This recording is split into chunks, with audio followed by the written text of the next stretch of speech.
Le tableau final de la CAN féminine 2026 a rendu son verdict sur la pelouse marocaine. Les Scorchers du Malawi et les Lions indomptables du Cameroun ont respectivement dicté leur loi face à l'Algérie et au Maroc, pays hôte.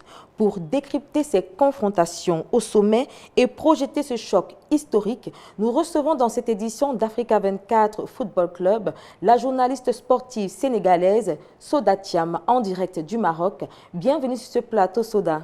Merci Joël de me recevoir sur votre plateau. Également présente sur ce plateau, Edith Lamné, journaliste. Bienvenue Edith. Merci Joël.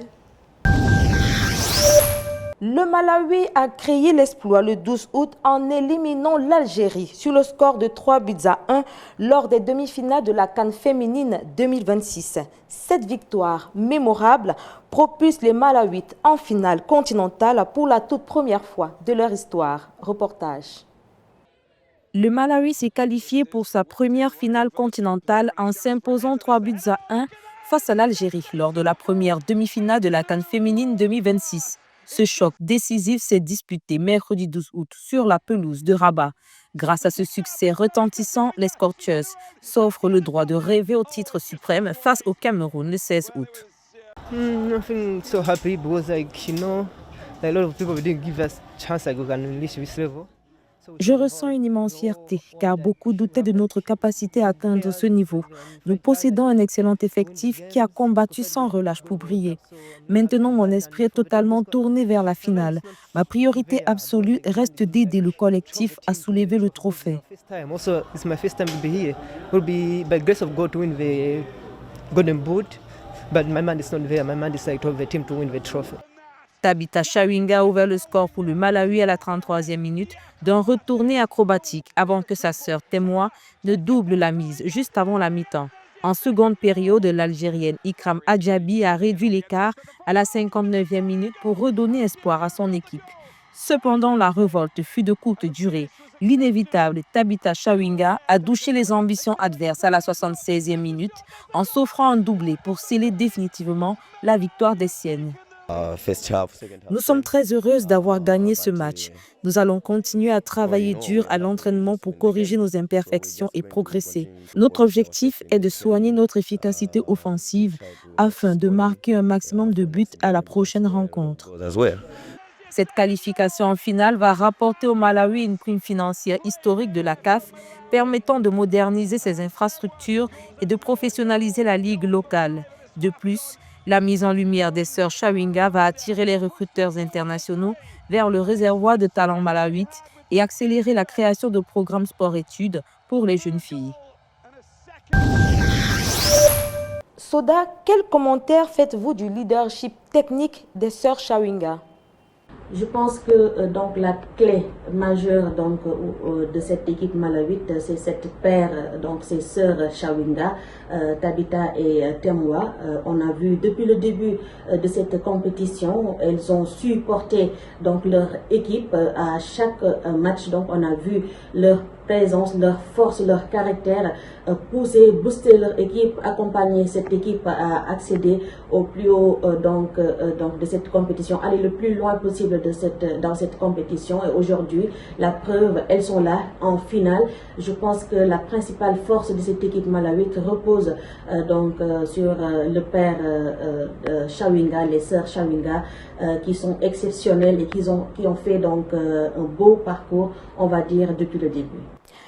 Première compétition majeure du Malawi. Soda, quelles seront les conséquences à long terme de cette qualification historique sur le développement et la reconnaissance du football féminin au Malawi? Personne ne s'attendait à voir cette équipe malawite donc à ce stade de la compétition et ils ont su faire leur bonhomme de chemin jusqu'à accéder donc en finale face aux Algériennes. Malgré les 2 cartons rouges de part et d'autre, je pense que elles ont su montrer donc leur caractère, leur force avec donc à la clé les sœurs Chawinga. On va y revenir également.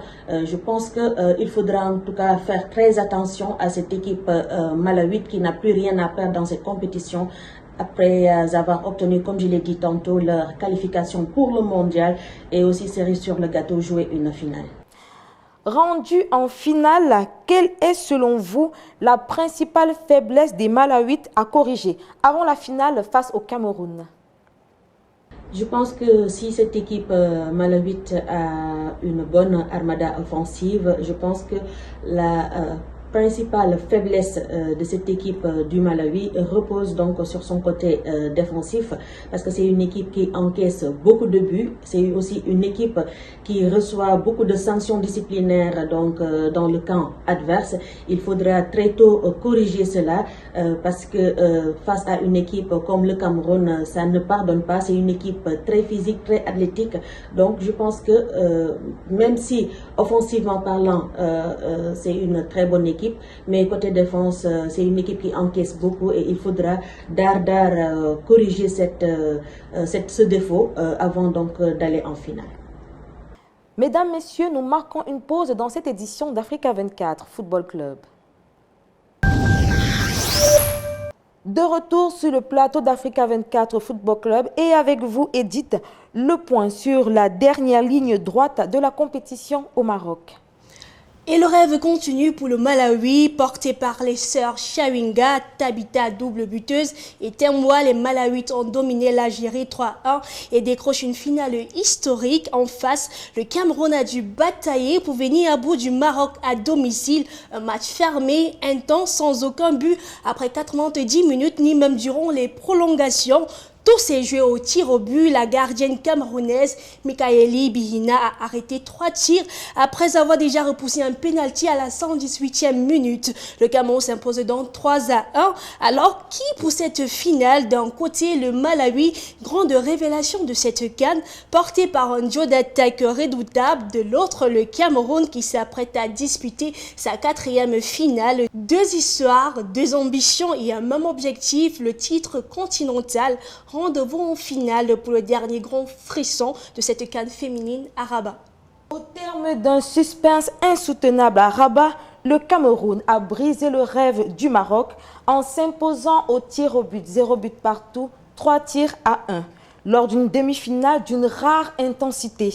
Portée par une gardienne héroïque, les Lions indomptables s'offrent ainsi un billet pour la finale de la CAN féminine 2026 où elles défieront le Malawi pour le titre suprême. Reportage. 10 ans après leur dernière finale continentale, les Lions indomptables du Cameroun se sont qualifiés pour la finale de la Coupe d'Afrique des Nations féminines 2026 en battant le Maroc 0 but partout, 3 tirs à 1. Cette victoire marque un retour historique pour la sélection camerounaise qui disputera sa 4e finale de CAN après 2004, 2014 et 2016. C'était un match de demi-finale. Vous savez que les demi-finales, ça se joue, ça ne se joue pas, ça se gagne. Donc, et ce match, il était très engagé, très relevé, avec une très belle équipe du Maroc. Il fallait résister à tous ces assauts et être également décisive. La gardienne camerounaise Mikaeli Bihina a été l'héroïne du match en repoussant un pénalty décisif de Fatima Takniaou à la 118e minute avant de stopper 3 tentatives marocaines de Kenza Chapelle, Mariam Achik et Sakina Ouzraoui durant la séance fatidique de tir au but. Enfin, la défenseuse Maeva Niadjou a inscrit le tir au but de la délivrance après les réussites de Maringa Manga et Rose Bella, envoyant les Lions indomptables en finale face au Malawi et au Mondial 2027. On savait que tout le peuple marocain allait être au stade aujourd'hui. Il fallait s'y attendre. On a préparé les filles à être prêtes à toute cette pression. Et aussi, c'est une opportunité pour les enfants de vivre aussi ce type de moment. C'est unique. Ça n'arrive pas souvent. J'ai la chance d'être entourée aujourd'hui des gars vraiment valables. Je remercie mes collaborateurs avec qui je travaille, qui m'ont amené à ce niveau. Cette finale marque l'avènement d'une nouvelle génération dorée de Lions indomptables, caractérisée par sa résilience mentale et un fort potentiel international. Le défi majeur reste désormais de briser le plafond de verre en finale pour décrocher un premier titre continental historique. Soda, le Maroc favori face au Cameroun échoue devant son public. Vous qui avez vécu cette rencontre en direct, qu'est-ce qui a manqué dans le jeu d'attaque marocain face à la défense camerounaise? Vous l'avez dit, le Maroc a un peu peiné donc sur son côté offensif hier face au Cameroun. Et aussi, vous avez vu, comme tout le monde, que la joueuse majeure donc de cette équipe marocaine donc a été en quelque sorte muselée malgré donc toutes ses forces. Tout ce qu'elle a pu faire, ça a été vain. Il s'agit donc de Sakina Ouzraoui, l'une des joueuses clés donc de cette équipe marocaine. Hier, franchement, on a assisté à un bon duel, on va dire, entre Lions indomptables et Lions de l'Atlas. Mais il faut dire que les dieux du football étaient avec le Cameroun qui s'est battu corps et âme avec une gardienne exceptionnelle, à savoir Mikaeli Bihina. Je pense que, comme je l'ai dit tout à l'heure, les dieux du football étaient avec les Camerounais, mais les occasions manquées du côté marocain donc ont payé cash.